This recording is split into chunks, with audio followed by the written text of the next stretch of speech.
G'day everybody, where's Wally here? Well, today we're off to Fool School with Mitchell from the failure. And it looks like we're off to school down by the beach. Let's have a look. Oops, wrong doofus.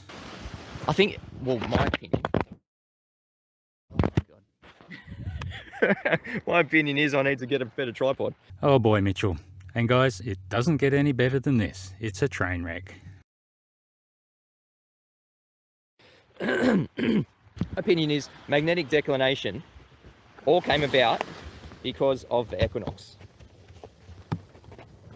So people like Wolfie 6020 would assert that on the equinox, which is going to be the 22nd of September here, that's what we get told is it's on the 22nd of September here this year. We get told that's the equinox.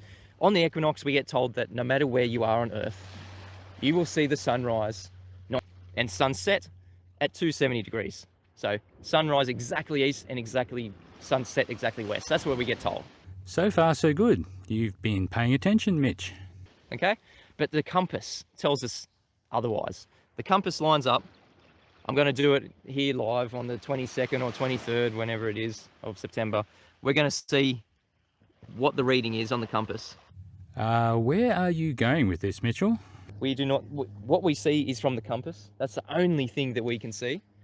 What we see is what we see. Well, it is hard to argue with such self-referential logic like that. Works if you're in the paradigm of the globe, because let's face it, that's the only reason why we have magnetic declination. To make us think that on the equinox, which is going to be the 23rd or 22nd or 23rd of September, wherever you are on the Earth, you will see the sun rising at 90 degrees and setting at 270 degrees. Because, Mitchell, that is exactly what happens. So far, a very nice globe lesson. But the compass would say otherwise. So magnetic declination had to be made up. So no matter where you are on Earth, you have to account for a magnetic declination. Maybe not on the equator. Say what now, Mitch? No, the magdec is the correction needed locally to adjust for the fact that the compass doesn't point to true north, it points to magnetic north, and it's kind of why they named them that way. Oh, and on the equator in Brazil, you would be subtracting like 20 degrees, so you should have done a little bit of research there, Teach. But in Antarctica, places like in Antarctica, there's some places that you have to account for 180 degrees magnetic declination. Ridiculous. So if I was standing here on the coast of Antarctica, the compass would be pointing south. So the compass, like a flat earther, without correction, would be well wrong. But you have to get out in the world and you have to do your own observations with things like a compass, because the compass gives us our only, I keep repeating it, our only true direction. Magnetic north is the only true direction. No matter how many times you repeat it, Mitchell, it's not going to be true. The only true north is the one that they actually call true north. And the one that you wish was true north is actually called magnetic north, for a reason. So we have to use the compass, literally, we have to use the compass. We have to take the readings literally.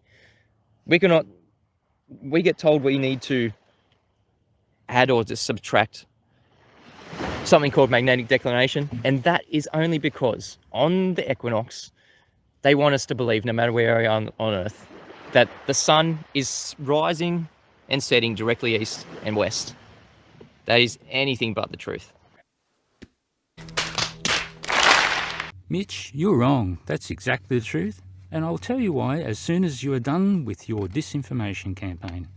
And another thing is, they need the light of the sun to be coming in parallel. They say it's so big and so far away that no matter where you are, it's coming in parallel. No, the sunlight is coming in parallel, Mitch, and no, we don't need the sun to be 90 to 70. They are 90 to 70, on the daily equinox, that is. Now, it seems that you are the one who's desperate for it to be not 90. What are you afraid of? That Wolfie was right yet again? There's going to be videos coming out in the next couple of weeks from the globe side saying that the equinoxes absolutely prove the globe. It only works on the globe. Yep, because it is an easy win for the globe. Super easy, barely an inconvenience. And I want everyone to refer them to the videos like this. I'll probably make a short video about it. I want everyone to make this point that magnetic declination is fake. It's not real. When we line up bearings on a compass, we see something totally different. You got to remember that the compass is the only true direction that you can ever have. Magnetic north is the only true direction. Wow, Mitch, you're sounding more and more like Riley and Oakley all the time. I think you better be careful, mate.